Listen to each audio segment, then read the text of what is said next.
Olá, está no ar mais uma edição do Conexão Cidadã.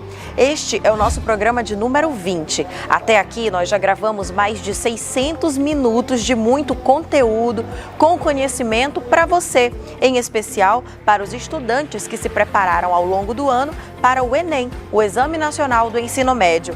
Este aqui é o nosso último programa, pois é, a nossa parceria da Defensoria Pública do Estado com a SEDUC, Secretaria de Educação do Estado, começou em abril deste ano. Depois de algumas reuniões, veio a definição do que nós faríamos juntos em prol da educação aqui no Estado. E foi exatamente assim que nasceu o Conexão Cidadã. Hoje, nesta última edição, vamos rever um pouco de tudo que trabalhamos aqui. Os temas, os nossos convidados, as dúvidas esclarecidas, tudo. E claro, a gente traz também uma mensagem bem especial do nosso defensor público geral, Alberto Bastos. Tudo isso a partir de agora.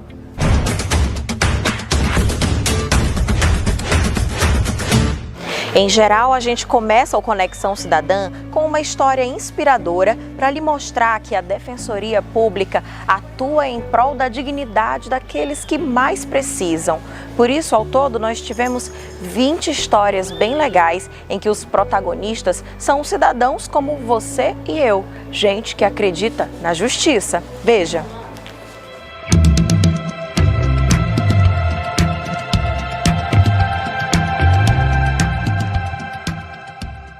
Dona Geralda, 59 anos, quase todos eles vividos aqui. Mais do que abrigo, a casa de Dona GG, como é chamada por todos, é lar de aconchego que ela compartilha com a família. A Defensoria Pública do Maranhão rompeu as paredes e foi até a comunidade.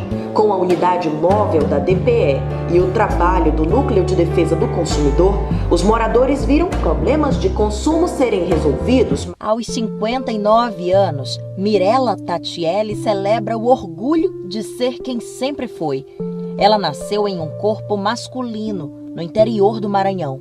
Não foi nada fácil superar preconceitos, ter a aceitação da família, da sociedade. Finalmente, a conquista, certidão de nascimento, documento de identidade, CPF, título de eleitor, cartões de banco. Mirela passou a ser reconhecida como tanto sonhou. Foram 34 anos à espera do tão sonhado nome da mãe.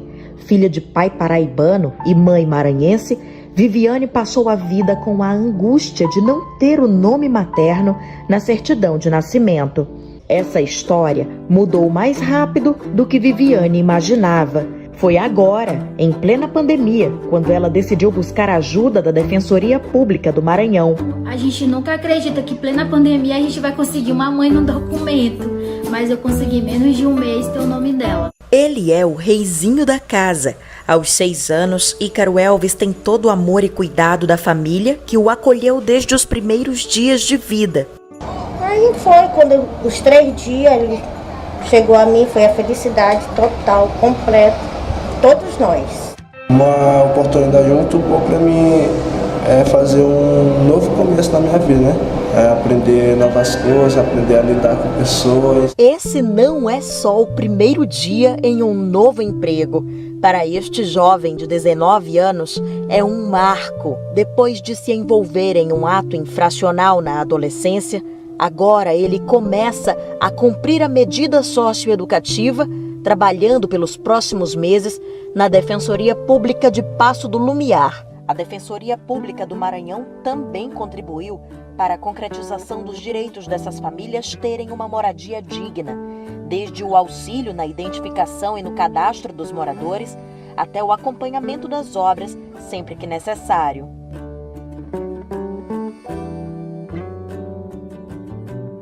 Todo dia é assim há mais de 15 anos. O esforço nos braços nem se compara à força do sentimento de Luciana pela filha, Débora. Em cada toque, um cuidado que torna a rotina cansativa, mas necessária para a garota viver. Há quase 4 anos, Luciana não encontra mais barreiras para custear a alimentação da filha, algo em torno de R$ 1.000 por mês. Graças à assistência da Defensoria Pública, a mãe recebe os recursos para adquirir o alimento e os equipamentos necessários. É com os dedos que Jéssica leu o mundo. Ela já estava no curso de Direito da Universidade Estadual do Maranhão quando, há cerca de 5 anos, perdeu completamente a visão. Mas cada dificuldade no caminho se transformou em motivação para Jéssica seguir adiante, cheia de bom humor e com uma autoestima que dispensa comentários. São 22 anos de existência, mas apenas 3 de vida. Laura é uma mulher trans que há pouco tempo buscou a ajuda da Defensoria Pública do Maranhão e conquistou o direito de ser identificada pelo nome que hoje a representa. O parto prematuro, cheio de atropelos, acabou deixando marcas impossíveis de apagar. Luiz Gabriel nasceu com microcefalia e paralisia cerebral. Não bastassem as dificuldades na luta pela sobrevivência do filho, Suzane ainda esbarrou num problema com o plano de saúde em uma das vezes que a criança precisou de internação. Foi quando a assistente social decidiu buscar ajuda da Defensoria. Todos os órgãos que eu fui em busca, de todos os lugares, de todo o coração que eu busquei ajuda, o único que me acolheu, estendeu a mão e que eu vi resultado foi a Defensoria Pública. Eu parei na rua porque eu fumava, bebia, minha família não me suportava, eu chegava muito loucona dentro de casa. Superei a bebida, a droga que eu fumava, hoje em dia eu não fumo mais, entendeu? Olha como eu tô hoje em dia, superada das ruas, graças a Deus. Um aprendeu a soldar, pintar e reformar contêineres. O outro aprendeu a fabricar móveis. Márcio e Elias cometeram deslizes que os levaram à cadeia. Começaram a cumprir a pena em unidades prisionais diferentes aqui no Maranhão. Eles não se conhecem, mas sabe onde é que a história de um se encontra com a história do outro? Exatamente aqui, em um núcleo como este da Defensoria Pública do Estado. Quem vê Dona Benedita aos 84 anos com esse sorriso no rosto, talvez nem imagine todo o sofrimento que ela já viveu. Aqui está ela, quase sem conseguir se movimentar, fraca, abandonada. Essas fotos foram tiradas há cerca de 2 anos. Palavras sábias de quem até bem pouco tempo atrás vivia no mais completo abandono. E quando o idoso precisava caminhar para ir ao banheiro, por exemplo, ele precisava passar por esse local aqui, bem apertado, para conseguir chegar do outro lado. A denúncia feita à imprensa e à Rede de Proteção à Pessoa Idosa em 2018 levou a Defensoria Pública do Maranhão, ao lado de outros órgãos, até o local onde seu Genésio morava. Mas aquilo parece que foi assim um saco, um peso que saiu das minhas costas. Senhora, foi um alívio muito grande, foi um prazer, uma felicidade muito grande. Procure o seu direito, com calma, com carinho, com amor, eles encontram. Bem legal, né? Essas histórias nos ajudam a exemplificar o quanto a dignidade humana é importante para a Defensoria Pública e não são apenas nas ações individuais que a Defensoria atua, ela também atua com as ações coletivas. Isso também é uma atribuição da Defensoria Pública do Estado.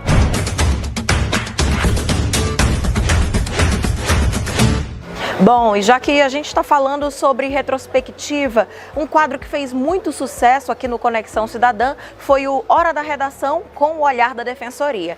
Nesse quadro, nossos convidados trouxeram análises sobre temas específicos, assuntos quentes que poderiam se tornar mote da redação do Enem. E esses convidados deram verdadeiras aulas sobre as temáticas propostas. Acompanhe.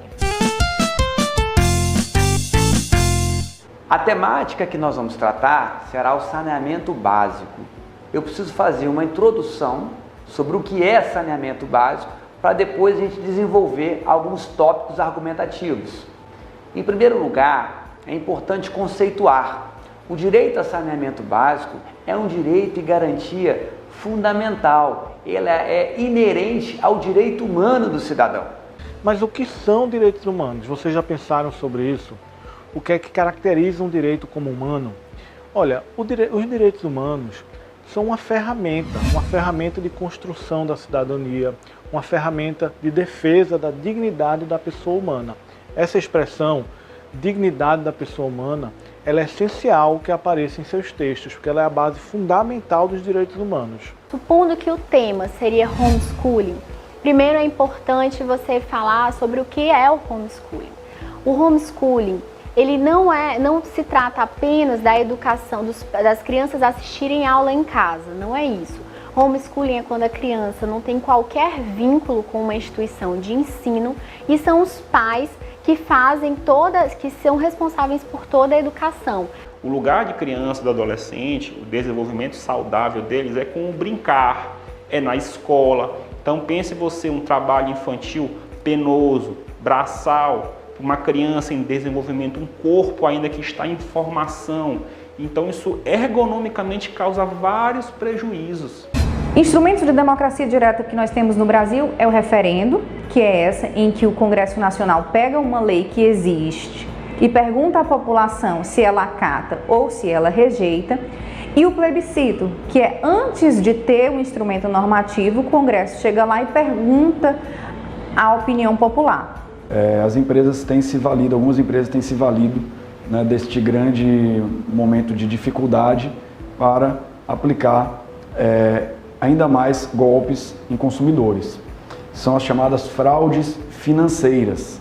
E eu vou trazer nessa minha fala duas situações que têm sido muito corriqueiras no núcleo de defesa do consumidor.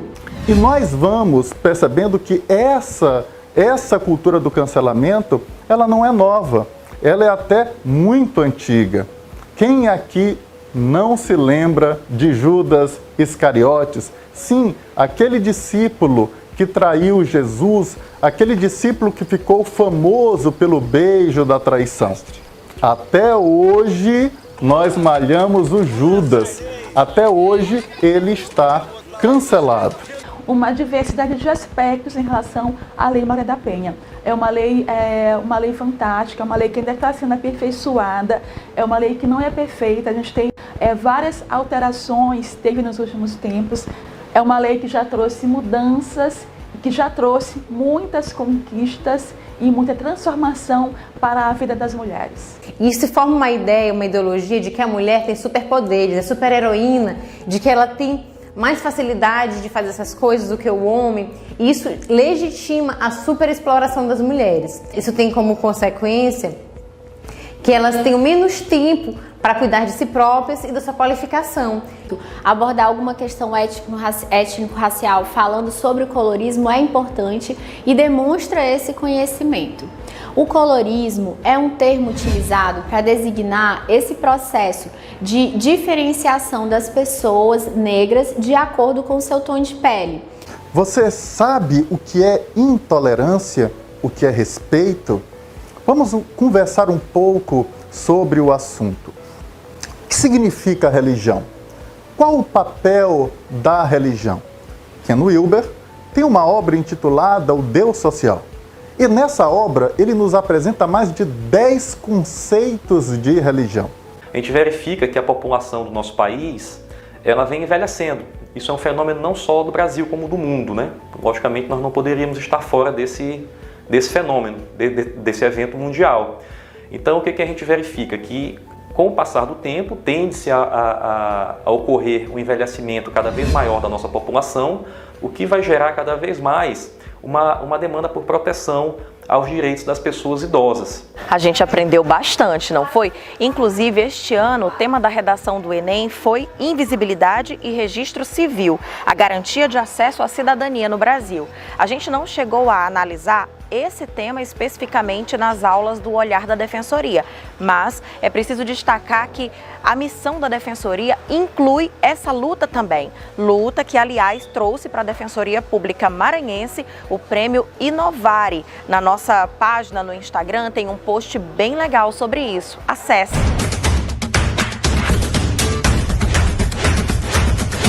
E estamos chegando ao finzinho desta edição do Conexão Cidadã, o nosso último programa aqui na TV Educação. Neste espaço, nós também tiramos dúvidas frequentes que chegam à Defensoria Pública sobre direitos e deveres dos cidadãos. O Se Liga na Lei foi um bate-bola sobre as questões mais importantes e emergentes do momento.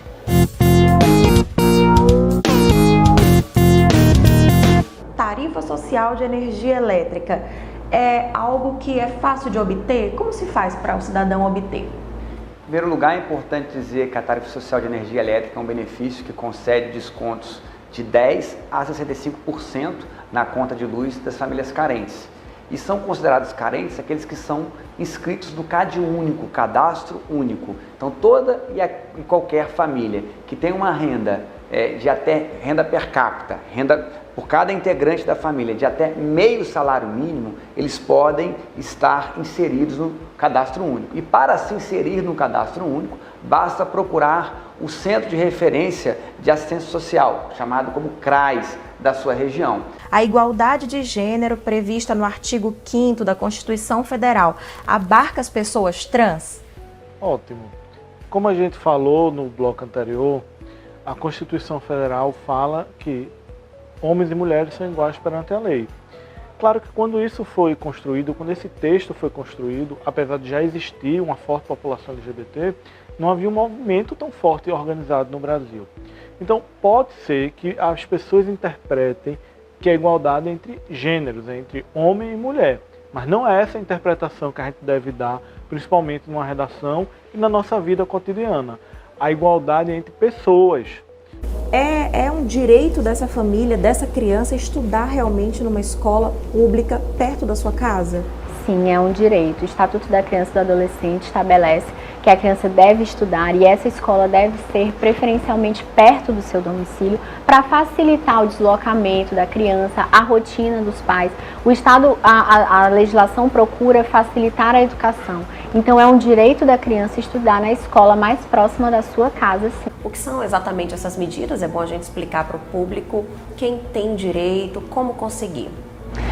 Então, as medidas protetivas de urgência, a gente pode partir para compreender a partir do nome, né? São medidas que garantem a proteção em caráter de urgência a uma pessoa que está em situação de risco. As pessoas têm ali uma necessidade, tiveram perda de renda e às vezes recorrem a empréstimos, mas são empréstimos com instituições que cobram taxas tão elevadas que essa pessoa talvez não consiga ver ou prever quando vai conseguir pagar isso. Qual é o cenário? O que você pode comentar sobre isso para a gente aqui no Maranhão, aqui em São Luís? Bom, pois não, Dalva. Essa questão do superendividamento, né, que é a questão que está sendo trabalhada, inclusive houve agora um novo projeto de lei, né, que foi aprovado com alguns vetos, que trata justamente desse problema, que é um problema que se tornou um problema social no país, né, em sua maioria para os idosos. Nós atendemos diariamente aqui no Núcleo de Defesa do Consumidor uma grande quantidade de idosos que muitas vezes chegam aqui sem ter dinheiro sequer para comer. Consegui um emprego fora do país, mas o pai do meu filho não autoriza a viagem do filho para o exterior. O que fazer? O Código Civil, ele estabelece que um dos exercícios do poder familiar está na decisão de mudança de domicílio e de viagem para o exterior. E o mesmo Código Civil diz que quando existe conflito entre os titulares do poder familiar, ou seja, entre o pai e a mãe, ou entre as mães e os pais, o juiz deve decidir isso. Então é necessário ajuizar uma ação por meio da Defensoria Pública, a fim de que o juízo competente venha a suprir essa autorização paterna, a fim de que você possa viajar para o exterior, possa garantir o seu emprego e também possa estar ao lado do seu filho. Quando tem conhecimento de um caso de violência que acontece ali naquele ambiente ou no ambiente doméstico, mas envolvendo alguém daquela comunidade escolar, educacional, qual deve ser o papel dessa instituição? Existem relatos aqui que chegam certamente ao núcleo, né? Muitos relatos, Dalva. E aí eu quero destacar, eu quero ressaltar que a escola tenha tido um papel fundamental em identificar alguns tipos de violência, especialmente violência, né, contra a mulher. Então já nos chegou vários casos de alunas, né, que sofriam violência doméstica e familiar e que elas não tinham coragem de procurar o serviço ou mesmo de falar sobre isso, tá? E a situação foi identificada pelo professor, pela professora. Eles viram que o aluno, que a aluna mudou de comportamento. E é claro que a gente não poderia encerrar essa nossa temporada aqui na TV Educação sem uma mensagem especial do nosso defensor público geral.